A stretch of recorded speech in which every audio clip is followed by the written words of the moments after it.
போய் நிற்கிற மாதிரி அந்த நாளைக்கு நிகழ்ச்சி என்னுடைய படத்தை சப்மிட் பண்ணிவிட்டு அது போட்டு பார்த்ததுக்கப்புறம் அந்த மைக்கை வச்சுட்டு நிற்கும் போதே நடுங்கும் எனக்கெல்லாம். இந்த மாதிரி என்ன சொல்ல போகிறாங்களோன்னு பயமாக இருக்கும்.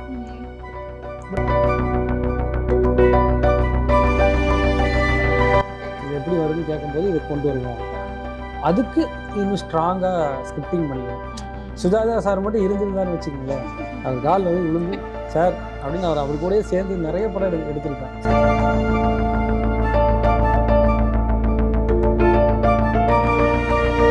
ஒரு நமக்கிட்ட இருந்து வெளிப்படுற தன்மை கூட அடுத்தவங்களை வந்து கண்டிப்பாக ரிஃப்ளெக்ட் ஆகும். ஸோ அந்த வகையில் நம்ம வந்து ஸ்ட்ராங்காக இருந்துக்கிட்டால் கூட இருக்கவங்களும் ஸ்ட்ராங் ஆவாங்கிறது எஸ்கே ரொம்ப சொல்லுவார். டாட்டூ அப்படிங்கிற ஏலியன் கேரக்டர் அது வந்து ஏன் வந்து அவ்வளோ க்யூட்டாக வந்து கிரியேட் பண்ணீங்க? அது முன்னாடியே பிளான் பண்ணாதான்? ஏன்னா அது க்யூட்டாக வர்றதுக்கு தான் நாங்கள் ரொம்ப கஷ்டப்பட்டோம். என்ன பண்ணாலும் க்யூட்டாக வர மாட்டேங்குது.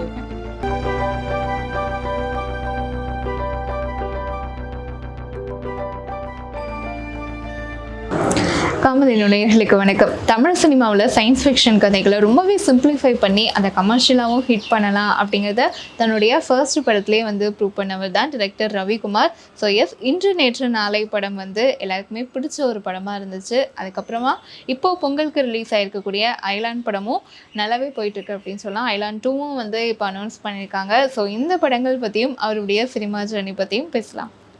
வணக்கம் சார். வணக்கம். எப்படி இருக்கீங்க? நல்லா இருக்கேன். பயங்கர பரபரப்பாக டென்ஷனாக வந்து பார்க்கும்போது வந்துருந்தீங்க. இன்னும் மயலானோட அந்த ஃபீவர் இன்னும் கண்டினியூ ஆகுதா உங்களுக்கு? தெலுங்கு ரிலீஸ் ஆக போகுது நாளைக்கு இருக்கு. அது அதாவது இதுவாக இல்லை, மக்கள் அப்ரிசியேஷன் கிடச்சிருக்குது. அதில் ஒரு நிறைய ஃபீட்பேக் எல்லாம் வாங்கியிருக்கேன். இப்போ தெலுங்கு வெளியீடுங்களில் கிட்டத்தட்ட தமிழ் ரிலீஸ் மாதிரி அதுவும் ஒரு கொஞ்சம் என்ன இருக்குது, எப்படி இருக்குது, தெலுங்கில் எப்படி இதை வந்து ரிசீவ் பண்ணி போகிறாங்க அப்படின்னு ஒரு எதிர்பார்ப்பு இருக்குது. சரி, இப்போ நீங்கள் வந்து நீங்கன்னு கிடையாது, நிறைய திறமையாளர்களுக்கு வந்து ஒரு நல்ல பிளாட்ஃபார்ம் அமைச்சு கொடுத்த ஒரு நிகழ்ச்சி அப்படின்னா நாளை இயக்குனர் வந்து சொல்லலாம்.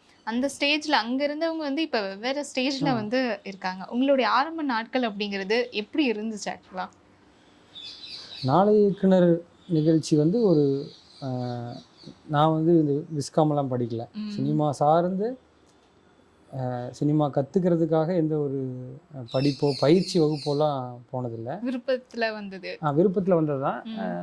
அப்போது ஆரம்பத்தில் வந்து நிழல் திரைப்பட சங்கம்னு திருநாவுக்கரசு அவர் ஒன்று பண்ணியிருக்காரு. நிறைய தொடர்ச்சியாக பண்ணிக்கிட்டு இருக்காரு. இந்த நிழல் அதுக்கு ஒரு புத்தகம் வரும், அதில் என்னோடய குறும்படங்களை பற்றிலாம் வரும். அவங்களோட பயிற்சி பெற்ற அவனாசியில் நடந்தபோது நான் அதில் கலந்துருக்கிறேன். அதான் முதல் பயிற்சி பெற்றாது. அதை ஒட்டி நிறைய இலக்கிய நிகழ்ச்சிகள் அதிலெல்லாம் நான் வந்து கலந்துக்கிட்டு அந்த நிகழ்ச்சிகளெல்லாம் அங்கெல்லாம் தான் நமக்கு வந்து நிறைய அறிமுகங்கள் கிடச்சிது. இங்கே இருந்து ஒரு பேஸோடு தான் நான் வந்து நகர்றேன், ஷார்ட் ஃபிலிமுக்கு நகர்றேன். என்னுடைய ஷார்ட் ஃபிலிமுக்கெல்லாம் அவங்க பெரிய சப்போர்ட் பண்ணாங்க. என்னுடைய ஷார்ட் ஃபிலிமை பார்த்துக்கிட்டு அதுக்கு ரிவ்யூ கொடுக்குறதாகட்டும், நம்மளை ஊக்குவிக்கிற விதமாகட்டும். அப்படி வந்த எனக்கு இந்த நாளை இயக்குனர் நிகழ்ச்சிங்கிறது ஒரு இன்ஸ்டியூட் மாதிரி ஆயிடுச்சு.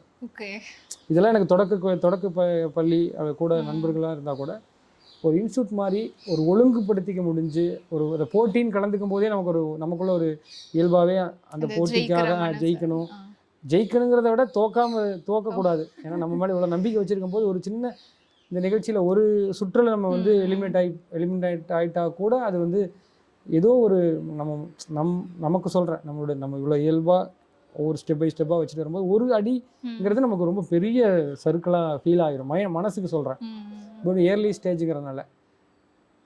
அந்த வகையில் எனக்கு அங்கே வந்து பிரதாப் போத்தன் சாரும் சரி, மதன் சாரும் சரி, அவங்க 2 பேர்த்துக்கிட்டையும் திட்டு வாங்காமல் கரெக்டாக படம் எடுத்துறணுங்கிறது பெரிய ஒரு மாதிரி இன்ஸ்டியூட்டோட 2 ப்ரொஃபஸர்ஸ் மாதிரி, அந்த மாதிரி ஒரு பிரின்சிபால் மாதிரி, அந்த மாதிரி எப்படி வேணால் சொல்லலாம். அவங்க ரொம்ப ஸ்ட்ரிக்டாக தானே இருந்திருந்தாங்க. ஆமாம், ஸ்ட்ரிக்ட்னா கரெக்டாக என்னவோ அது கரெக்டாக சொல்லிடுவாங்க. இவன் இப்படி இவனுக்காக அந்த மாதிரிலாம் எதுவுமே இருக்காது. ஸோ எனக்கு ஒரு தேர்வுக்கு மாதிரி தேர்வு தானே, அது ஒரு வகையான தேர்வு தானே. அந்த தேர்வுக்கு போய் நிற்கிற மாதிரி அந்த நாளைக்கு நிகழ்ச்சி என்னுடைய படத்தை சப்மிட் பண்ணிவிட்டு அது போட்டு பார்த்ததுக்கப்புறம் அந்த மைக்கை வச்சுட்டு நிற்கும் போதே நடுங்கும் எனக்கெல்லாம். அந்த மாதிரி என்ன சொல்ல போகிறாங்களோன்னு பயமாக இருக்கும். பட் நல்ல விதமாக நான் வந்து என்னோடய ஃபைனல் வரைக்கும் நல்ல விதமான கருத்துக்கள் வாங்கினேன். ஒரு சில இடங்களில் மேம்படுத்திக்கிறதுக்கு அவங்க வழிகாட்டினாங்க. அதெல்லாம் எனக்கு ஒரு பெரிய மாதிரி ஒரு பெரிய பயிற்சி. ஒரு இன்ஸ்டியூட்டை முடிச்சுட்டு எக்ஸாம் எழுதி பாஸ் ஆகும்போது ஃபைனலில் நான் ஒரு ஃபைனலில் ஒரு 3ஆவதாக நான் வந்தேன். அது இன்னைக்கு வரைக்கும் நினச்சி பார்க்கல. நம்மளை நிறையா செழுமைப்படுத்தியிருக்குது. தொழில்நுட்ப ரீதியில், ஒரு கதை அணுகிற ரீதியில், நண்பர்கள் தொடர்பு ரீதியில் நிறைய கற்றுக் கொடுத்துருக்கிற ஒரு நிகழ்ச்சின்னா நாளைக்கு அதுக்கு காரணமாக இருந்த ஜேவி மீடியா ட்ரீம்ஸ், ஜெயவேல் ஆகட்டும், அந்த படத்துக்கு அந்த அந்த நிகழ்ச்சிக்கு இயக்குனராக இருந்த சிவநேசன் அவராகட்டும், அவர் தான் என்னை தேர்வு செஞ்சார். எல்லாருமே ஒரு விதமாக நம்மளை வந்து ஒரு ஸ்டெப் அடுத்த இடத்துக்கு நகர்த்தி விட்டுருக்காங்க. நம்மள ஒரு வகையில் வந்து புஷ் பண்ணி விட்டுருக்காங்க. இவங்க எல்லாருமே காரணம் இந்த ஜேர்னிக்கு. சார், ஃப்ரெண்ட்ஸ் வந்து நம்மளுக்கு சப்போர்ட் பண்ணுறது அப்படிங்கிறது வந்து புதுசு கிடையாது. ஆனால் ஃபேமிலி வந்து ஃபுல் சப்போர்ட் பண்ணுவாங்களா அப்படிங்கிறது எல்லாத்துக்குமே வந்து அது இருக்குமான்னு தெரியல. உங்கள் ஃபேமிலி என்ன சொன்னாங்க? ஏன்னா ஒரு நல்லா படிக்கிற பையனாக இருந்திருக்கலாம் நீங்கள், எனக்கு தெரியல. நான் ரொம்ப நல்லா படிக்கிற, ஸோ எப்படி சினிமா ரொம்ப நல்லா படிக்கிற பையன் கிடையாது, ஃபெயில் ஆகாமல் படிச்சிட பையன் நான். ஓகே. நான் படித்தது முழுக்க திருப்பூரில் குமரானந்தபுரம் பகுதியில் நகராட்சி துவக்கப்பள்ளியில் தான் நான் படித்தேன். சின்ன பள்ளிக்கூடம் தான். அது முடிச்சுட்டு அங்கே பக்கத்தில் பிஷப் உபகாரசாமி மேல்நிலைப் பள்ளின்னு அங்கே தான் நான் வந்து +2 வரைக்கும் படித்தேன். அதுக்கு பிறகு நான் வந்து கரஸ்பாண்டன்ஸ் கோர்ஸில் அண்ணாமலை யூனிவர்சிட்டியில் பிகாம் முடித்தேன். இதான் என்னோடய எஜுகேஷனுங்கிறது. அதுதான் ரொம்ப அது நான் படிச்சு எப்படி இருந்தாலுமே நம்ம பேரண்ட்ஸ்லாம் வந்து இன்னொரு மைண்ட் செட் இருக்கும். சினிமானா ஆமாம் இருக்குங்க. நான் படித்ததும் தமிழ் வழியில் தான் நான் படித்து வந்தேன். ஸோ ரொம்ப இதுக்காக ஒரு இன்டலெக்சுவல் படிப்போ அல்லது இதுக்காக அந்த மாதிரி இல்லை. பட் இன்டலெக்சுவலுங்கிறது கூட புரிதல் அடிப்படையில் தானே வருது. நம்ம எவ்வளோ வந்து உலகத்தை புரிஞ்சுக்கிறோம், ஏற்ற மாதிரி இருக்கிறவங்கள புரிஞ்சுக்கிறோம், நம்மளுடைய வியூ என்ன, இதில் தான் அது அடங்கியிருக்குதுன்னு நினைக்கிறேன். அந்த வகையில் எனக்கு தெரிஞ்ச என்னுடைய அளவுக்கு தேவையான தகவலை திரட்டிக்கிறதுல மட்டும்தான் நான் கவனமாக இருந்தேன். இது எப்படி வந்து நம்ம இப்படி போக நினைக்கிறோம், இதுக்கு நம்ம என்னவா இருக்கணும், இதுக்கு எப்படி தயாராகிக்கணுங்கிறது எனக்குள்ள ஒன்று இருந்துச்சு. பட் அம்மா அப்பாவுக்கு வந்து பொதுவாகவே வந்து பார்த்திங்கன்னா சினிமா சார்ந்த குடும்பம் கிடையாது. சினிமாக்குள்ளே நமக்கு யாருமே கிடையாது. நம்ம சர்க்கிளில் யாராவது சினிமாவில் இருந்திருக்காங்க, அவங்கள மாதிரி நான் வரேன்னு வீட்டில் சொல்கிறது கூட முன்மாதிரியாக யாரையும் நான் சொல்ல முடியாது. அப்படிலாம் சில பேர் இருக்கவங்க என்னென்னா போயிட்டு ரொம்ப காலமாக சினிமாவில் இருந்து எதுவுமே பண்ண முடியாமல் திரும்பி வந்து அவங்களெல்லாம் தான் இருக்காங்க. அவங்களெல்லாம் தான் அவங்களுக்கு பயமுறுத்துகிற மாதிரி இருக்கும். இயல்பாகவே மற்றவங்களுக்கு இருக்கிற ஒரு பெரிய பயம் என்னென்னா எதிர்காலம் என்னவாகும், நம்ம பையனோட எதிர்காலம் என்னவாகும், அவன் என்னவா ஆவான், அவன் பாட்டுக்கு ஏதாவது ஒன்று நினச்சி போய் நாளைக்கு இது தோல்வியுற்ற ஒருத்தனா ஆயிட்டானாங்கிற ஒரு கவலையும் பயமும் இருக்கும் எல்லா பெற்றவங்களுக்கும். தன் குழந்தைகள் மேலே இருக்கிற மாதிரி தான் எங்கள் வீட்லேயும் இருந்துச்சு. ஆனாலும் ஒரு முயற்சி செய்யும்போது இவ்வளவையும் உள்வாங்கிக்கிட்டு கொஞ்சமேனும் சப்போர்ட்டிவாக இருக்குன்னு ஒன்று இருக்குல்லங்க, அது ரொம்ப ரேர் தான். சில குடும்பங்களில் இருக்குது. இது ஒன்று அப்பா பண்ணுவார், சம்டைம் அம்மா பண்ணுவாங்க, சில மாமாக்கள் பண்ணுவாங்க, நம்ம யாரோ ஒருத்தர் ஒன்று உருவாக்கி கொடுப்பாங்க ஒரு வழியை, மற்றவங்ககிட்ட ஆர்கியூ பண்ணியாவது. எனக்கு அந்த வகையில் இருந்தது வந்து எங்கள் அம்மா வந்து ரொம்ப பெரிய சப்போர்ட்டு. நான் வந்து பள்ளி இடைநிற்றலுக்கான வாய்ப்புள்ள போது கூட அவங்க வந்து இல்லை நீ வந்து படித்தே ஆகணும். அந்த டைம்லேயும் உங்களுக்கு சினிமா மேலே ஆர்வம் இல்லை? பள்ளி இடைநிற்றல்னா வேலைக்கு போயிடலாமே. திருப்பூரில் வந்து எப்பவுமே சொல்கிறாங்க, ஒரு 8ஆவது 9ஆவது படிக்கும்போதெல்லாம் தாராளமாக 10th நின்றுவாங்க. நான்லாம் பள்ளிக்கூட லீவ்லலாம் கேப்பில் வந்து வேலைக்கு போவேன். 1 மாதம் 2 மாதம் லீவ் வரும், சம்மர். அப்போல்லாம் போய் அங்கே போய் அடி கட்டுறதுன்னு பனியன் கம்பெனியில் அடி கட்டுற வேலை இதெல்லாம் பண்ணுவேன். வருமானம் கொடுக்குறதுங்கிறது பொதுவாக சொல்கிறேன், ஓரளவுக்கு வளர்ந்துட்டா அவனு ஒரு வருமானம் கொடுக்குற ஆளாக மாறும்போது குடும்பத்தோட இது ஒரு குடும்பத்தை நடத்துறதுக்கும் பொருளாதாரத்தை சப்போர்ட் பண்ணுறதுக்கும் இயல்பாக நடக்கிற ஒன்றா தான் இருந்தது. பட் ஆனால் அவங்க ரொம்ப கவனமாக இருந்தாங்க. இல்லை நீ படித்தே ஆகணும், கண்டிப்பாக படிப்பு மட்டும் நின்றக்கூடாதுன்னு படிக்க வச்சாங்க. அதுக்கு பிறகு வீட்டோடையே நாங்கள் அதை ஒரு குடும்பமாக சேர்ந்து ஒரு தொழில் பண்ணிட்டு இருந்ததுனால, நூல் கோன் வெயிண்டிங் வச்சதுனால அதில் வீட்லேயே இருந்து பண்ணிவிட்டு நான் வந்து தபால் வழியில் படிச்சுக்கிட்டேன். ஆனால் எங்கள் அம்மா அவங்க மட்டும் என்ன நினைப்பாங்கன்னா, ஏதாவது ஒன்று பண்ணி இன்னும் நல்ல இடத்துக்கு வந்துடணுங்கிற ஒன்று இருக்கும். ஸோ அந்த ஒரு இம்பாக்ட் தான் நீங்கள் அயர்லாண்ட்லேயும் காட்டியிருந்தீங்க. ஆமாங்க. எங்கள் அம்மா என்னோட எல்லா படத்துலையும் எங்கேயாவது ஒரு இடத்துல அவங்க இருந்துக்கிட்டே இருப்பாங்க. அப்படி அவங்க வந்து நான் வந்து இந்த ஒரு குறும்படம் எடுக்கிறது இந்த மாதிரிலாம் போகும்போது அவங்களுக்கு வந்து சரி ஓகே பண்ணட்டும் பார்ப்போம், என்ன பண்ணுறோம் நம்மக்கிட்ட நம்ம ரொம்ப இயல்பான நம்ம எளிமையான நம்மக்கிட்ட ஒன்றும் இல்லை. எதற்கு சொல்லப்போனால் நம்மக்கிட்ட இருக்கிற ஏதாவது ஒன்று வச்சு தான் நம்ம அடுத்தடுத்துக்கு வர முடியும். அதனால் எங்கள் அம்மா வந்து என்னென்னா நீ சரி ட்ரை பண்ணி, எங்கள் அப்பா கிட்டலாம் அவங்களே சொல்லுவாங்க, விடுங்க பார்த்துக்கலாம் பண்ணட்டும் அப்படின்னு ஒரு மாதிரி ஒரு ஒரு இந்த இந்த ஒரு நான் நினைக்கிற அந்த உலகத்துக்குள்ளே போய் நான் ஏதாவது பண்ணிடுவேன்னு என் மேலே வச்ச நம்பிக்கையும் ஆகட்டும், பண்ணி பெருசாக ஆகணும் அவன் எல்லாரும் மாதிரி இருக்கக்கூடாதுன்னு அவங்க நினச்சதுன்னு தான் எனக்கு தெரிஞ்சு நான் நகர்ந்து இவ்வளோ தூரம் வர்றதுக்கு காரணமாக இருந்திருக்கு. தமிழ் சினிமாவில் இந்த சயின்ஸ் ஃபிக்ஷன் கதைகள்னாலே வந்து நம்ம ஏன்னா சயின்ஸ் ஃபிக்ஷன் கதைகள் வந்து நம்ம நிறைய ஹாலிவுட்டில் தான் பார்த்துருக்கோம். அது எத்தனை பேருக்கு வந்து புரியும் அப்படிங்கிறது ஒரு பெரிய கொஷின் மார்க் தான். பட் அதை வந்து ஒரு சிம்பிளிஃபை பண்ணி கமர்ஷியலாக எடுத்துகிட்டு வந்து ஹிட் பண்ணுறதுங்கிறது நீங்கள் பண்ணி காட்டியிருக்கீங்க. ஏன் பர்டிகுலராக சயின்ஸ் ஃபிக்ஷன்? ஏன்னா ஒவ்வொரு டிரெக்டருக்கும் ஒவ்வொரு ஸ்டைல் இருக்கும் அப்படின்னு சொல்லுவாங்க. நீங்கள் ஃபஸ்ட்டு படத்துலையும் அது டச் பண்ணியிருக்கீங்க, செகண்ட்லேயும் வந்து அது இது பண்ணியிருக்கீங்க. Why science fiction?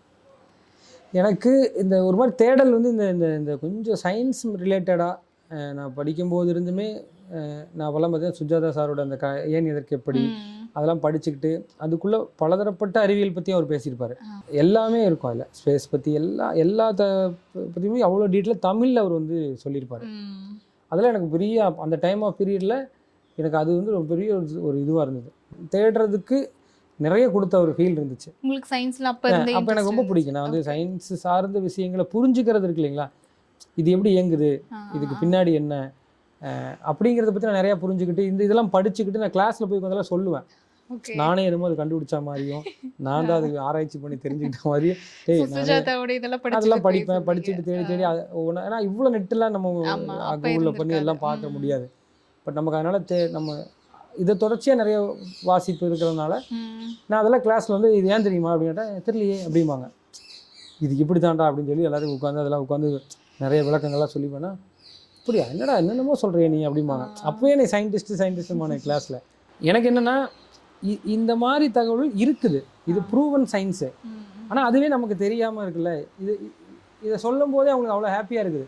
ஓ அப்படியா அப்படிங்கும்போது எனக்கு என்ன ஓகே, நான் படித்த இந்த தகவல் அவங்களுக்கு சொன்னது எனக்கு சொல்லும் போது அவங்களுக்கு ஏற்படுற இந்த வியப்பு எனக்கு ரொம்ப ஹாப்பியாக இருக்கும். சும்மாவே சொல்லிக்கிட்டே இருப்பேன். எப்படி ஒரு சாதாரணமாக சொல்கிறேன், ஒரு பௌர்ணமி எப்படி ஏற்படுது, அமாவாசை எப்படி ஏற்படுது, அது என்ன நிலவு அப்படி கொஞ்சம் தேஞ்சிருது அப்படி வளருது அப்படி பொதுவாக ஒரு திங்க் இருந்தால் கூட அது எப்படி ஒளி எப்படி சூரிய ஒளி எப்படி பூமி மேலே படுது, அது எப்படி பூமி மறைக்குது அப்படியா ஓ அதனால தானேங்கிறது சொல்லி அவங்களுக்கு நான் புரிய வச்சுட்டாலே ஒரு ஹாப்பினஸ் வந்து அந்த புக்கை தாண்டி நம்ம இந்த மாதிரி ப்ராக்டிக்கல்லாம் கொஞ்சம் எனக்கு அவங்களுக்கு இந்த மாதிரி குட்டி குட்டி விஷயங்களாக வந்து எப்படின்னு தெரிஞ்சுக்கிறது வந்து அதுதான் ஒரு தலைப்பு கரெக்டாக வச்சுருப்பார் ஏன் இதற்கு எப்படின்னு. அது 2 புக்கும் வந்தது, அது 2மே நான் வந்து படிச்சுக்கிறது. அதை தொடர்ச்சி அது என்ன இன்னும் நிறைய தேடுறதுக்கு உதவியாக இருந்துச்சு. இப்படி இருக்கும்போது எனக்குன்னா ஓகே ஒரு டைம் ட்ராவல்னால் இப்படி நடக்குதுன்னு சொன்னால் ஓ அப்படியாவும் கேட்பாங்க. அதே ஒரு கதைக்குள்ளே வச்சு இந்த மாதிரிலாம் நடந்துருச்சு, இந்த மாதிரி நடந்தால் இந்த மாதிரி வரும், அதையே ஒரு கதையாக சுவாரஸ்யமாக சொல்ல முடிஞ்சால் நல்லா இருக்கேன்னு ஒரு ஃபீல் வருது இல்லை, அது கேட்குறவங்களுக்கு எக்ஸைட்மெண்ட் ஆகுறாங்கல்ல, அது எனக்கு ரொம்ப பிடிச்சிருந்தது. ஸோ இந்த மாதிரி ஒரு விஷயத்தை வச்சு அதே சமயம் இது வந்து நம்ம நார்மலாக படித்து சொல்கிறோம் போகிறோம், இதெல்லாம் ஒரு பெரிய நமக்கு பொறுப்பு இல்லை. ஆனால் சினிமான்னு வந்துட்டா அதுக்கு பின்னாடி ஒரு பெரிய மீடியம் இருக்குது, அதுக்கு ஒரு லாங்குவேஜ் இருக்குது, அதுக்கான ஒரு பொறுப்பு இருக்குது, நமக்கு பட்ஜெட் இருக்குது, நிறைய வந்துடுது. ஸோ சினிமா கலையாக இதை நம்ம எப்படி யூஸ் பண்ணிக்க போகிறோம், நமக்கு இருக்க ஆர்வத்தெல்லாம் காட்டுறதுக்கான இடங்கள் இது கிடையாது. ஸோ சூதுகம் ஒர்க் பண்ணி ஒரு ஃபிலிம் மேக்கிங்காக நம்ம என்ன பண்ணணும், எப்படி ஒரு ரிட்டர்ன்லேருந்து எப்படி படத்தை எப்படி நம்ம ஸ்க்ரீனுக்கு கொண்டு வரணுங்கிறது இதெல்லாம் நான் வந்து என்னுடைய ஷார்ட் ஃபிலிம் காலத்துலேருந்து கொஞ்சம் கொஞ்சமாக லேர்ன் பண்ணிக்கிட்டதை வச்சுக்கிட்டு நான் வந்து என்னோட ஆர்வமாக இருந்த ஏரியாவுக்குள்ளே கதை பண்ணி பார்த்தேன். ஒரு வகையில் இன்டர்நெட்னாலே ஒரு முயற்சி தான். அந்த முயற்சி ஏற்றுக்கிட்டாங்க, வெற்றி அடைஞ்சதுனால எனக்கு ஒரு நல்ல அப்ரிசியேஷன் கிடச்சிது. அது தொடர்ச்சியாக நான் அடுத்தடுத்த முயற்சிகள் செய்கிறதுக்கு அதுதான் காரணமாக இருக்குது. இந்த கதையை வந்து ப்ரொடியூசர் நம்பாமல் போயிருந்தாலோ, அது வந்து மற்றவங்க டெக்னீஷியன் நம்பாமல் போயிருந்தாலோ, அவரால் ஆடியன்ஸ் இந்த படத்தை ஏதோ தப்பாக புரிஞ்சுருந்தாலோ, என்னால் சரியாக சொல்ல முடியாமல் போயிருந்தாலும் நிறையா இருக்குது இதில். இன்னொரு ஏரியா சொல்கிறேன், இன்னொரு டைம்லைன் இருக்குது. பட் அது வந்து கரெக்டாக கன்வே பண்ண முடியும் போது ஓகே நம்ம திங்க் பண்ணுறது, நம்ம நினைக்கிறது, நம்ம சொல்ல வர்றது கரெக்டாக இருக்குது. ஸோ இதை நம்ம கரெக்டாக கொண்டு போவோம். இதில் இன்னும் நமக்கு என்னெல்லாம் எக்ஸைட்மெண்ட்டாக சொல்கிறதுக்கு விருப்பம் இருக்கோ, இப்போ நிறையா பார்க்குறோம், நிறைய விமர்சனங்களே நம்ம படிக்கும் பார்த்திங்கன்னா விஎஃப்எக்ஸ் வந்து சுமாராக இருந்தது, விஎஃப்எக்ஸ் ஓகே, இந்த விஎஃப்எக்ஸ் அவ்வளோதானே நம்ம ஊரில் அவ்வளோதான் வருங்கிற ஒரு ஃபீல் இருக்கும். எனக்கு இயல்பாக இதை ஒட்டி விஎஃப்எக்ஸ் மேலே எனக்கு ஒரு பெரிய ஆர்வம் இருக்குது. இந்த விஎஃப்எக்ஸை நல்லா எப்படி யூஸ் பண்ணி ஒரு கதை சொல்கிறது, கதைக்குள்ளே எப்படி கொண்டு வர்றது, அது எப்படி கதைக்குள்ளே இயல்பாக அதே ஒரு டூலாக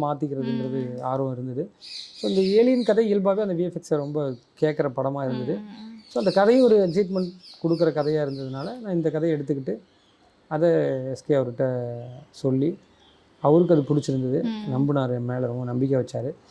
அங்கேருந்து தான் இந்த படமும் அப்படி தான் உருவாச்சு. ஸோ அந்த குவாலிட்டியை கொண்டு வர்றதுக்கு இந்த படத்தில் என்னென்ன பண்ணால் அந்த குவாலிட்டி வரும் நான் பிளான் பண்ணணும். என் டீமை விஎஃப்எக்ஸ் டீம் என் கூட அவங்களும் ட்ராவல் ஆகி இருந்தாங்க, அவங்களும் நிறைய எஜுகேட் பண்ணாங்க. இதில் எப்படி நாங்கள் சேர்ந்து வந்து இந்த இடத்துல அச்சீவ் பண்ணமோ ஓகே இந்த படத்தில் நம்ம நினச்சது என்னவோ அதை கரெக்டாக கொண்டு வர முடியுது. இன்னும் அடுத்தடுத்து இருக்கிற எக்ஸைட்மெண்ட்டான ஐடியாக்களை இன்னும் நம்ம வந்து இன்னும் பெருசாக ஸ்ட்ராங்காக ஸ்கிரிப்டிங்காக மேக்கிங்காக இன்னும் வந்து ரொம்ப வந்து ஃபுல்ஃபில்லாக பண்ணுறதுக்கான அடுத்த ஸ்டெப்பு போகணுங்கிறது ஆழமாக இருக்குது. அதுவும் ஒரு வகையான சைஃபை படம் தான். சார் இப்போ நீங்கள் வந்து சொன்ன மாதிரி வந்து சின்ன வயசுலேருந்தே இந்த சயின்ஸ் அப்படிங்கிறதுல ஆர்வம் வந்து இருந்திருக்கு. இப்போ 2 படங்கள் வந்து சயின்ஸ் ஜானர், இப்போ அடுத்தடுத்த படங்களும் வந்து நீங்கள் ரவிக்குமார் அப்படின்னா சயின்ஸ் ஃபிக்ஷன் அப்படிங்கிற ஒரு அந்த ட்ரேட்மார்க்கை வந்து கிரியேட் பண்ணணும்னு நினைக்கிறீங்களா, இல்லை டிஃப்ரெண்ட் ஜானர்ஸ் வந்து ட்ரை பண்ணீங்களா? நம்ம பண்ணுறதை ஒட்டி தான் ஒன்று உருவாகுது, உருவாகிறதுக்காக நம்ம ஒன்று பண்ண முடியாது. நான் ஒரு படம் பண்ணேன், அப்போ யாரும் எதுவும் சொல்லலை. ரெண்டாவது ஒன்று என்ன ஒரு அப்படின்னு ஒன்று வருது, இந்த திரும்பி ஒன்று பண்ணும்போது அது ஆகுது. ஓகே புரியுது. ஆனால் இப்படி தான் உருவாக்கிக்கணும் நம்ம மேலே பேருன்னு நான் நினைச்சேன். அந்த மாதிரிலாம் நான் எதுவும் பண்ணலை. அப்படி உருவாகிற மாதிரி பண்ணவும் முடியாது, யாரும் பண்ண முடியாது. எனக்கு இயல்பாக பிடிச்ச ஒரு விஷயத்த நான் பண்ணுறேன். இப்படி உருவாகுதுங்கிறதுக்காக நான் பிரேக் பண்ணி இல்லை இது உருவாகிறது நம்ம தடுத்துடணும், இப்படின்னு உருவாகிடக்கூடாது அப்படின்ட்டு நான் அதுக்காக வேற ஏதோ நமக்கு பிடிக்காத ஒன்றுலாம் எடுக்கவும் முடியாது.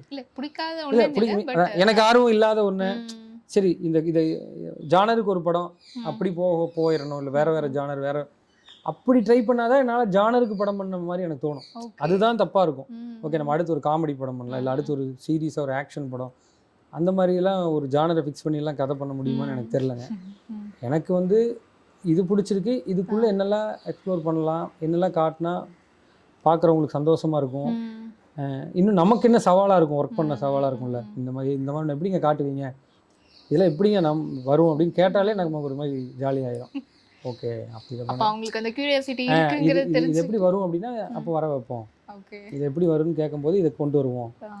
அதுக்கு இன்னும் ஸ்ட்ராங்காக ஸ்கிரிப்டிங் பண்ணிக்கணும்.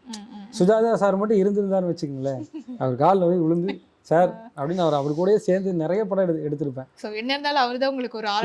சொல்கிறேன் ஒரு ரைட்டிங்காக ஒரு ஸ்ட்ராங்கான ஸ்க்ரீன் பிளேவை ஸ்ட்ரக்சர் பண்ணுறதாகட்டும், ஒரு லிட்ரேச்சராக சொல்கிறேன், அவருக்கு இருக்கிற ஒரு இலக்கிய புலமையாகட்டும், சினிமாக்குள்ளே அவர் புரிஞ்சுக்கிட்ட விதமாகட்டும், சயின்ஸ் அவர் எடுத்துக்கிற விதமாகட்டும், அவர் ஒரு முன்மாதிரி தான்.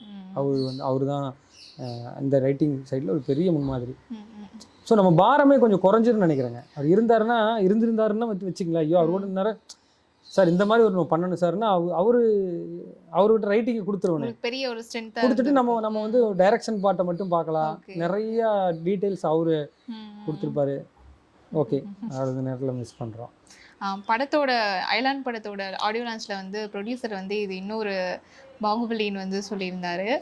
அதுக்கப்புறம் ஆடியன்ஸ் வந்து பார்த்துட்டு இன்னொரு அவதார் அப்படின்லாம் சில கமெண்ட்ஸ்லாம் வந்து பார்க்க முடிஞ்சது. உங்களை பொறுத்த வரைக்கும் அயலான் அப்படிங்கிறது வந்து என்ன இருந்துச்சு? அயலான் அப்படிங்கிறது நாங்கள் ஒன்று அச்சீவ் பண்ண முடியுமாங்கிறதுக்காக கூட்டு சேர்ந்து உழைச்ச உழைப்பினுடைய ஒரு வடிவம் தான் அது.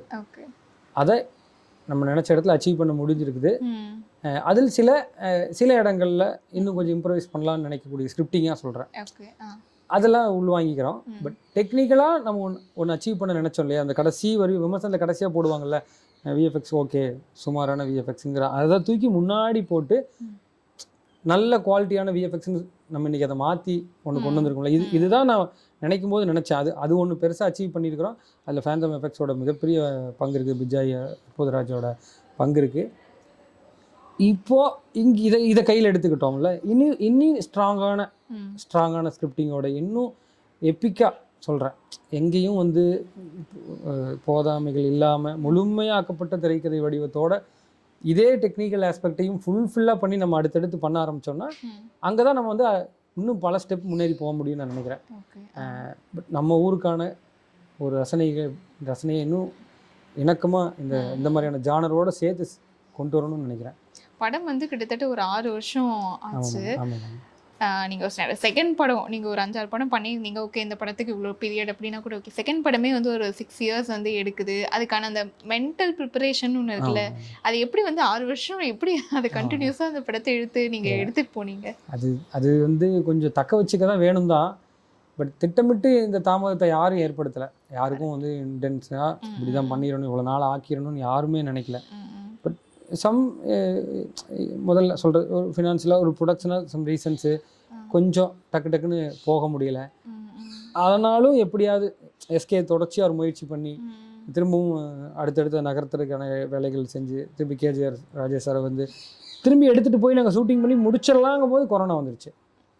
எல்லாம் அப்போயே முடிச்சிருப்போம். அந்த படத்தை வந்து நாங்கள் வந்து 20ல் வந்து ஆரம்பித்து கொண்டு போகிற ஒரு நேரத்தில் திருப்பி கொரோனா வந்து பெரிய மறுபடியும் ஒரு பெரிய இது வந்துருச்சு. ஸோ உலகமே ஒரு ஒரு ஒரு இடத்துல நிற்கும் போது நம்ம ஒன்றும் பண்ண முடியல. திரும்பி அகைன் ஒரு 2 வருஷம் தாமதம் ஏற்பட்டுருச்சு. நாங்கள் வந்து எனர்ஜியை தக்க வச்சுக்கிட்டு வெயிட் பண்ணோம், காத்துக்கிட்டு இருந்தோம். டைம் வந்தது திரும்பவும். பட் நீங்கள் நினச்சிங்களா இவ்வளோ வருஷம் ஆகும்னு சொல்லிட்டு? ஏன்னா ஒரு ஏலியன் படம் விஎஃப்எக்ஸ் அப்படிங்கும்போது அதுக்கு பேசிக்கான டைமில் நாங்கள் கொடுத்துட்டோங்க. 1.5 இயர் நாங்கள் இப்போ ப்ரீ ப்ரொடக்ஷன் கொடுத்துட்டோம், ஷூட்டிங் முடிச்சிட்டோம். 10 months இப்போ விஎஃப்எக்ஸுக்கான ஒர்க் எல்லாம் டிசைட் பண்ணி தான் இந்த படத்தை ஆரம்பிச்சோம் அப்படின்னு சொல்லி தான் அதெல்லாம் இருந்துச்சுங்க. அந்த டைமே நாங்கள் கொடுத்துட்டோம். பட் அது போக ஏற்பட்ட டைமெல்லாம் வந்து அன்எக்ஸ்பெக்டடாக நடந்த டைம் தான். பட் ஒரு படம் நடந்துருச்சு இல்லைங்க. ஸோ நீங்கள் வந்து இது வந்து உங்களோட படம், ஃபர்ஸ்ட் ஆஃப் ஆல் உங்களோட படங்கும் போது நீங்கள் ஒரு 6 வருஷம் வெயிட் பண்ணுறீங்க, அதுக்காக ஒர்க் பண்ணுறீங்க அப்படிங்கிறது ஓகே. பட் ஒரு ஹீரோவாக வந்து சிவகார்த்திகேயனும் வந்து இந்த படத்து மேலே ஒரு ஃபுல் நம்பிக்கை வச்சு எடுத்துகிட்டு வந்திருக்காரு. ஸோ அவருடைய சப்போர்ட் அப்படிங்கிறது எப்படி இருந்துச்சு? இந்த 6 இயர்ஸில் எதுவும் உங்களுக்கு இதனால் எதுவும் மிஸ் அண்டர்ஸ்டாண்டிங் எதுவும் வந்துச்சா? சேச்சா, அதுக்கான வாய்ப்பே இல்லைங்க. ஒரு நம்மக்கிட்ட இருந்து வெளிப்படுற தன்மை கூட அடுத்தவங்களை வந்து கண்டிப்பாக ரிஃப்ளெக்ட் ஆகும். ஸோ அந்த வகையில் நம்ம வந்து ஸ்ட்ராங்காக இருந்துக்கிட்டால் கூட இருக்கவங்களும் ஸ்ட்ராங் ஆவாங்கிறத எஸ்கே ரொம்ப சொல்லுவார். ஸோ அவர் ரொம்ப ஸ்ட்ராங்காக இல்லைங்க, நம்ம எவ்வளோ நாள் நல்லா வந்துடுவோங்க, நம்ம பண்ணிடுவோங்க அப்படின்னு அவர் கொடுக்குற அந்த ஒரு பெரிய நம்பிக்கையாகட்டும். எல்லாருமே மொத்த டீமுக்குமே ஒரு பெரிய நம்பிக்கை இருந்து நம்ம ஒர்க் பண்ணியிருக்கோம். தாமதமானாலும் சரி, நம்ம வந்து சரியான இது கொண்டு வந்துடுவோம் அப்படி எல்லாருக்கும் இருந்துச்சு. என்ன மற்றவங்களாம் கொஞ்சம் ஒர்க் பண்ண போயிட்டாங்க. மேபி அவங்களுக்கு கொஞ்சம் டைம் பீரியடில் சரி வேறு படம் ஒர்க் பண்ணிட்டு வந்தாங்க. கேமராமேன் நீரோசாவும் ஒர்க் பண்ணிட்டு வந்தார். எல்லோரும் ஒர்க் பண்ண போயிட்டாங்க. எங்கேயுமே வந்து ப்ராக்டிக்கலாக இருக்கிறத புரிஞ்சுக்காமல் பேசுகிறதே இருக்காது. ஃபர்ஸ்ட் ஆஃப் ஆல் இதில் வந்து யார் மேலே யாருக்கும் எந்த விதமான புகாருமே கிடையாதுங்க. அதனால தான் இவ்வளோ தூரம் வந்து இன்றைக்கி இந்த வெற்றியும் திரும்ப சேர்ந்து எல்லாரும் செலிப்ரேட் பண்ணுற ஒரு மனநிலையோடு நாங்கள் இருக்கோம். படத்துக்கு நான் எப்பவுமே படத்துக்கு முன்னாடியும் சரி, படத்தும் போதும் சரி, படம் முடிஞ்சும் சரி, அந்த உறவு வந்து எப்பவுமே ஒரே மாதிரி இருக்கணும்னு நான் நினைப்பேன், எல்லாரோடையும் நினைப்பேன். ஸோ அது வந்து எனக்கு இன்றைக்கி எனக்கு அதனால தான் எனக்கு வந்து இந்த படத்தை தாண்டி எனக்கு ஒரு ஒரு ஒரு உறவாக இருக்காது.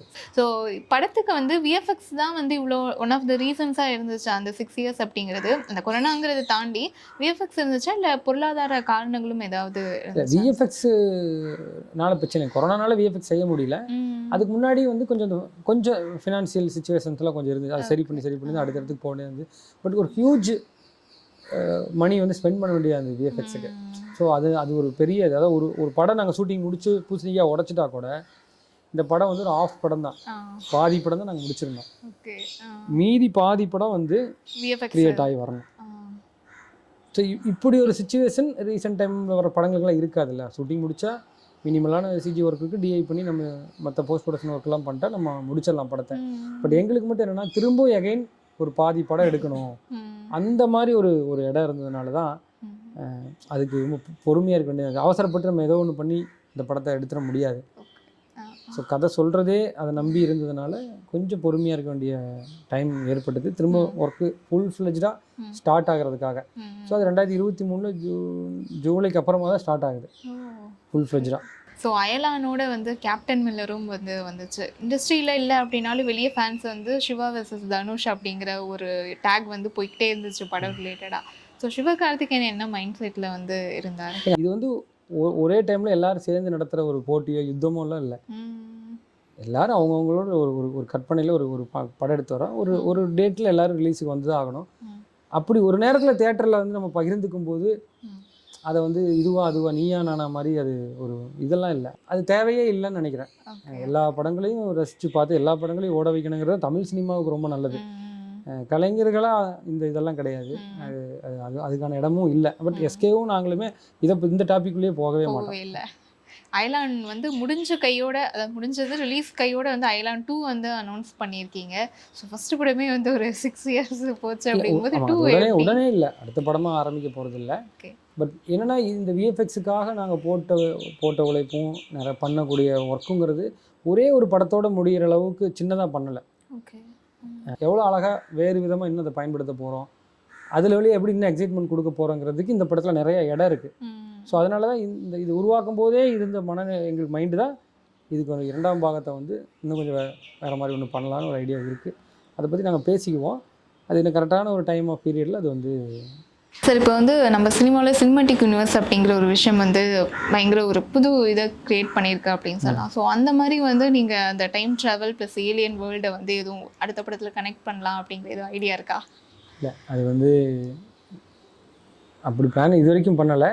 இப்போ 2 பண்ணுறோம் அப்படின்னா அது உலகத்தை திரும்ப நம்ம ரீக்ரியேட் பண்ணணும், கதாபாத்திரங்கள் எல்லாம் கொண்டு வரணும். இப்போ இன்டர்நெட்னாலே 2 பண்ணால் கூட நம்ம அந்த டைம் ட்ராவல், அந்த டைம் மெஷின் கதாபாத்திரங்கள் எல்லாமே நம்ம ஒரு மாதிரி உள்ளே கொண்டு வரணும் அந்த உலகத்துக்குள்ளே. இது 2ஐயும் சேர்த்துறதை பற்றி நான் யோசிச்சதே இல்லை. ஏன்னா ரெண்டு இதுவாக இருக்குது. இப்போ வரைக்கும் யோசிக்கலை. பட் இப்படி யோசிக்கலாமேன்னு சொல்கிறதுனால நான் அது அப்படி எனக்கு யோசிக்க தோணலை. தன்னியல்பாக அது ஏதாவது ஒரு டைம் இந்த மாதிரி ஒன்று உருவாச்சுன்னா நம்ம பண்ணி பார்க்கலாம். ஆனால் எனக்கு தெரிஞ்சு ஒன்றுக்கு ஒன்று முரண்பாடாக இருந்தால் என்னால் அதை ஒன்றும் சேர்த்த முடியாது. ஏன்னா மொத்தமாகவே எல்லா ஜானரும் ஒரு படத்துக்குள்ளே பொதுவாக ஒர்க் ஆகாத மாதிரி ஜானராக இருக்குது. ஏலியன், டைம் ட்ராவல், நம்ம பண்ணுற எல்லாமே சொல்கிறேன், தெரியல. ஆனால் நீங்கள் சொல்லும்போது அது கேட்க ஒரு மாதிரி வித்தியாசமாக இருக்குது. இப்போ உங்களோட இமீடியட் ஸ்டார்ட் அப்படிங்கிறது அயலான் நோக்கி இருக்கா, இல்லை இன்டர்நெட்னாலயா, இல்லை இது ரெண்டுமே கொஞ்ச நாள் கழிச்சு பண்ணிக்கலாம் அப்படின்னு? இப்போதைக்கு ரெண்டுமே நான் இப்போ உடனே பண்ண முடியாது. திரும்ப அதே உலகத்துக்குள்ளே திரும்ப நம்ம கிரியேட் பண்ணிட்டு இருக்க வேண்டியதாக இருக்கும். திரும்ப அகைன் வேற ஒரு கதைக்களத்துக்குள்ளே வேறு மாதிரி ஒரு கதை சொல்லல் முறையில் இப்போ நம்ம ஃபன்னாக 2 படம் காமெடியை பேலன்ஸ் பண்ணிட்டோம். சரி, நெக்ஸ்ட் ஒன்று அதே மாதிரி இல்லாமல் கொஞ்சம் வேறு விதமான ஒரு ஸ்கிரிப்டிங்காக கதை சொல்கிற மாதிரி பண்ணலாம். ஓகே. ஏன்னா இப்போ வந்து அயலான் 2 அதுக்கான ஒரு விஎஃப்எக்ஸ் பட்ஜெட் மட்டும் அனௌன்ஸ் பண்ணும்போது 50 crores அப்படின்னு வந்து சொல்லியிருந்தாங்க. இட்ஸ் கம்ப்ளீட்லி ஹியூஜ் இல்லையா? ஸோ அதனால் வந்து கேட்குற ஒரு இமீடியட் ஸ்டார்ட்டாக இருக்குமா அப்படிங்கிறது. இன்னைக்கு அயலான் படத்தை பண்ணாலே அந்த தொகை வந்துடுங்க. நாங்கள் அன்னைக்கு பண்ணதுனாலையும் விஎஃப்எக்ஸ் கம்பெனி வந்து அன்னைக்கு இருந்த ஒரு அளவுலேயே சொல்கிறேன். இன்றைக்கி நிச்சயமாக அது பெரிய தொகை வரக்கூடிய வேலை தான். கதை ப்ளஸ் ஒட்டுமொத்தமாக நம்ம ப்ராஜெக்டை டிசைன் பண்ணி அதுக்கு அளவுக்கு ஒரு ஸ்ட்ராங்கான பேஸை க்ரியேட் பண்ணிட்டு தான் அதுக்குள்ளே போக முடியும்.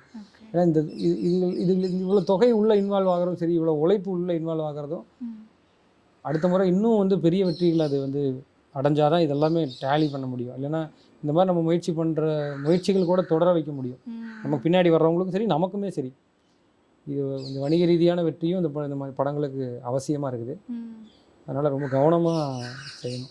இந்த அயலானோட மெயின் அட்ராக்ஷன் அப்படின்னு சொல்லி பார்த்தோம்னா அந்த டேட்டூ அப்படிங்கிற ஏலியன் கேரக்டர், அது வந்து ஏன் வந்து அவ்வளோ க்யூட்டாக வந்து க்ரியேட் பண்ணிங்க? அது முன்னாடியே பிளான் பண்ணாதான்? ஏன்னா அது க்யூட்டாக வர்றதுக்கு தான் நாங்கள் ரொம்ப கஷ்டப்பட்டோம். என்ன பண்ணாலும் க்யூட்டாக வர மாட்டேங்குது. வேறு மாதிரி இப்போ இது மாதிரியே இந்த கிரே ஏலியன் டைப்லேயும் நிறைய படங்கள் ஹாலிவுட்லேயும் வந்துருக்குது. ஸோ அதெல்லாமே நமக்கு ஒரு விதமாக டிஸ்டர்ப் பண்ணுது. நம்ம ஒரு ஏலியனை டிசைன் பண்ணி கிரே ஏலியன் பண்ணால் டக்குன்னு ஒன்று எடுத்து வராங்க, சார் இது மாதிரி கொஞ்சம் வராதுன்னா அதை மாதிரிலாம் வரக்கூடாது. இப்போ நம்மெல்லாம் பார்க்க ஒரே மாதிரி இருக்கணும். நமக்கு சாயலில் கூட நம்ம வித்தியாசமாக வேறு ஆள் தானே நம்மளை சொல்கிறோம். அது மாதிரி அதோட அமைப்பை பொறுத்த வரைக்கும் நம்ம அதுலேருந்து எப்படியாவது வித்தியாசப்படணுங்கிறதுக்கு நம்ம கொஞ்சம் மெனக்கிட வேண்டியதாக இருந்தது எங்களுக்கு. எங்களுக்கு இயல்பாக இருந்த ஒன்று என்னென்னா, மனித மாதிரி கூட இந்த ஹியூமனாய்டு ஏலியன்கிறது தான் வேணும்னு முடிவு பண்ணிட்டோம். அப்போ தான் அந்த முகபாவங்களை வெளிப்படுத்த முடியும். கண்ணு, மூக்கு, வாயெல்லாம் கரெக்டாக இந்த நமக்கு இருக்கிற ஷேப் இருக்குல்ல, வேறு மாதிரி இருந்தால் கூட, பெரிய கண்ணு சின்ன மூக்கு இருந்தால் கூட அந்த கண்ணு, மூக்கு, வாய், காதுங்கிறது அந்த உருவமாக நம்ம வந்து உணர்வுகளை வெளிப்படுத்த முடியும் இல்லையா? சிரிக்குதா, அது எப்படி இருக்குது, என்ன ரியாக்ட் பண்ணுது, அது அழுகுதா, இதெல்லாம் நம்ம வந்து சொல்கிறதுக்கு நம்ம மனித முகத்து ஒத்த ஒரு வடிவம் தேவைப்பட்டுருச்சு. இப்போ வேறு ஏதாவது வடிவம் பண்ணுறோன்னு வச்சுங்களேன், அது கொஞ்சம் அனிமேஷன் படம் மாதிரி வேற விதமான ஒரு கனெக்ட் இல்லாம வேற போய் விதமான பண்ணீங்களோ? போயிடும். அதனால ஏன்னா மனிதர்களுக்கு இணையான வேற்றுக்கிரக ஒரு வாசிக்கும் போது அவங்களும் ஒரு நல்ல ஒரு அறிவோடையும் உணர்வுகளோடையும் இருக்கக்கூடியவங்களா இருந்தால் எப்படி இருப்பாங்களோ அப்படி தானே ட்ரீட் பண்ணணும். அவங்கள ஒரு காமிக்கலாக ரொம்ப ஒரு பொம்மை மாதிரி ட்ரீட் பண்ணிட்டா அது சரியாக சயின்ஸாக நம்ம நம்பிட்டு இருக்கிற ஒரு ஏலியன் வடிவு இருக்கலாம். அதை தான் இந்த படத்துக்கு யூஸ் பண்ணிக்கிட்டேன். சயின்டிஃபிக்காக இப்படி ஒரு வேற்றுக்கிரகவாசிகள் இருக்கலாம்னு இருந்த ஒரு நம்பிக்கை, அது உண்மையாக ப்ரூவ் கிடையாது, பட் பொதுவாக இருக்கலாம் நம்பப்படுற உருவங்கிறது ஒரு உயிரினமாக வச்சுக்கலாம். இப்போ இதுவே ரொம்ப கற்பனையாக கிரியேட் பண்ணி ஏதோ ஒரு எதை வேணால் நம்ம காட்ட முடியும். அப்படி காட்டினா அது என்னென்னா அது ஒரு வேற்றுக்கிரகவாசி மாதிரி இல்லாமல் அங்கே தான் ஒரு ஃபன்னியாக வேறு மாதிரி ஒரு பொம்மை காமிக்ஸ் படம் மாதிரியோ இல்லை அனிமேஷன் படம் மாதிரியோ ஒரு ஃபீலுக்கு போயிடும். அப்படி போகலாம், ஆனால் அதை நான் ஏலியன்னு சொல்லாமல் போகலாம், அப்படியும் பண்ணலாம். பட் ஏலியனுங்கிறது இல்லாமல் ஒரு கேரக்டர்னு வச்சுட்டு கூட படம் எடுக்கலாம். ஸோ இது ஏலியன் சொன்னதுனால இந்த ஒரு ஹியூமனாய்டு உருவமும் பொதுவாக நம்ம ஏலியன் நம்ம நம்பப்படுற ஒரு உருவத்தையும் எடுத்துக்கலாங்கிறது தான் ஐடியா. அதை வச்சு தான் இந்த இது போனால் அது பார்க்க எவ்வளோ ஃபன் நெருக்கமாக ஒரு ஃப்ரெண்ட்லி ஏலியனாக இருக்கணுமோங்கிறதுக்காக தான் நிறையா ஸ்கெட்ச் பண்ணி அதோட ஸ்கின் டோன்லேருந்து சொல்கிறாங்க. அது ரொம்ப ரக்கடாக ஆக்கி ஒவ்வொரு இடத்துலையும் அது வந்து வித்தியாசப்பட்டுக்கிட்டே வருது. நம்ம பிடிக்கிற மாதிரி இல்லை, அதுலேருந்து ஒவ்வொன்றா கரெக்ட் பண்ணி ஒரு இடத்துக்கு வரும்போது இது பார்க்கும்போது நல்லா இருக்குது, ஜாலியாக இருக்குது, இதை பார்த்தா க்யூட்டாக இருக்குது. கூட போய் டீ எல்லாம் போட வச்சுருப்பீங்க, அப்படி தான் இதை பண்ணோம். பட் அது மக்களுக்கு அது பிடிச்சிருக்குது, குழந்தைகளுக்கெல்லாம் பிடிச்சிருக்குது, ஆடியன்ஸுக்கெல்லாம் அந்த ஏலியன் நம்ம என்ஜாய் பண்ணுறாங்க. அது செய்கிற சாகசங்களை வந்து ஒரு சூப்பர் ஹீரோ மாதிரி படம் மாதிரி அதை பார்க்குறாங்க போது ஓகே இந்த ஐடியா வந்து நம்ம கரெக்டாக அதை கிராக் பண்ணி கொண்டு வந்துட்டுன்னு தோணுது. பட் இன்னும் இதை பயன்படுத்தி இன்னும் மக்களை என்டர்டெயின் பண்ணுற மாதிரி அடுத்த பாகத்தை கண்டிப்பாக எடுப்போம். ஸோ அந்த ஏலியன் வந்து ஸ்டெப் பை ஸ்டெப்பாக போகுது அப்படின்னு வந்து சொன்னீங்க. ஸோ ஃபைனலாக வந்து பார்க்கும்போது வந்து யார் அது ஓகே இதுதான் கரெக்டாக இருக்கும், க்யூட்டாக இருக்குது அப்படின்னு முடிவு பண்ணி? இல்லை, நாங்கள் எல்லாருமே பார்ப்போம். எஸ்கே அவரும் பார்ப்பார், வீட்டில் காட்டுவார், அவங்க வீட்டில் காட்டுவார், அவங்க பொண்ணுகிட்ட காட்டுவார், நானும் எங்கள் வீட்டில் காட்டுவேன். வேற யார்ட்டு எப்படி இருக்குன்னு காட்டுறது நிறையா வந்து சொல்லியிருந்தார். குழந்தைங்களுக்கு வந்து பயன்படுத்தாமல் அவங்க வீட்டில் பொண்ணு. ஆமாங்க, முன்னாடி இருந்த வருஷம்லாம் பார்க்கல ஒரு மாதிரியா ஃபீல் ஆகும். ஓகே ஏதோ சம்திங் இதில் வந்து அவங்க க்யூட்னஸ் வரலை. அப்போ கொஞ்சம் கொஞ்சமாக கரெக்ட் பண்ணிக்கிட்டே வந்து ஒரு இடத்துக்கு வந்தோம். அது ஒரு தனி இது. ஸோ இப்போ வந்து என்ன ஒரு தமிழ் சினிமா ரீசெண்ட் டேஸில் போகுது அப்படின்னா, ஒரு படங்கள் வந்து ஃபஸ்ட்டு 2 படம் வந்து ஹிட் கொடுக்குறாங்க. அதுக்கப்புறம் ஒரு பெரிய ஹீரோ வாய்ப்பு வந்து இயக்குனருக்கு வருது அப்படின்னா, ஹீரோவுக்கான கதைகளாக வந்து மாற்றி ஒரு கமர்ஷியலாக அவங்கள டிரெக்டர்ஸுக்குன்னு இருக்கிற அந்த ஒரு தனித்தன்மை இழக்கிறாங்களோ அப்படிங்கிற ஒரு விஷயம் வந்து பேசப்படுது. அது வந்து உண்மைதானா? இல்லை நீங்கள் அவங்களுக்கு அந்த மாதிரி ஒரு பெரிய ஹீரோ வாய்ப்பு வருது அப்படின்னா உங்களோட கதையை எடுத்துகிட்டு போவீங்களா, இல்லை ஹீரோவுக்கான விஷயங்களாக வந்து கொண்டு போவீங்களா? நம்ம ஹீரோ கூப்பிட்டாலோ தயாரிப்பு நிறுவனமே நம்மளுக்கு ஒரு பெரிய ஹீரோக்காக கூப்பிட்டாலோ அவங்க நம்மக்கிட்ட தான் கதை கேட்குறாங்க. அவங்க ஒரு கதை கொடுத்து டைரக்ட் பண்ணுங்கிற மாதிரி இந்த வரைக்கும் நான் அது அந்த மாதிரிலாம் எதிர்கொள்ளலை. நம்மக்கிட்ட என்ன இருக்குன்னு அவங்க கேட்குறாங்க. நம்மக்கிட்ட இருக்கிற கதைகளில் அவங்களுக்கு அந்த நேரத்தில் எந்த படம் நல்லா இருக்குங்கிற அந்த மாதிரி தான் தேர்வு அமையுது.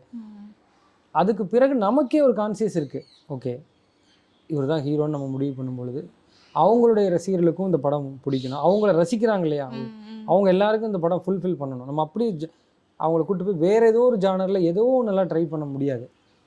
அப்படி பண்ணால் அது அங்கே தான் நிறைய டிசப்பாயின்மெண்ட் ஏற்படுறதுக்கு வாய்ப்பு இருக்கும். ஸோ நம்ம ஒரு கதைக்குள்ளே வைக்க போகிற ரைட்டிங் ப்ராசஸாவோ ஸ்க்ரீன் ப்ளே டெவலப்மெண்ட்டாவோ அதை நம்ம ஸ்ட்ராங்காக எடுத்துக்கிட்டு ஹீரோவையும் அவரை வந்து ரசிக்கக்கூடிய ரசிகர்களுக்கும் இந்த படத்துக்குள்ளே பர்ஃபார்மன்ஸ் பண்ணணும் இல்லையா, அதுக்கு இடம் நம்ம விடணும்.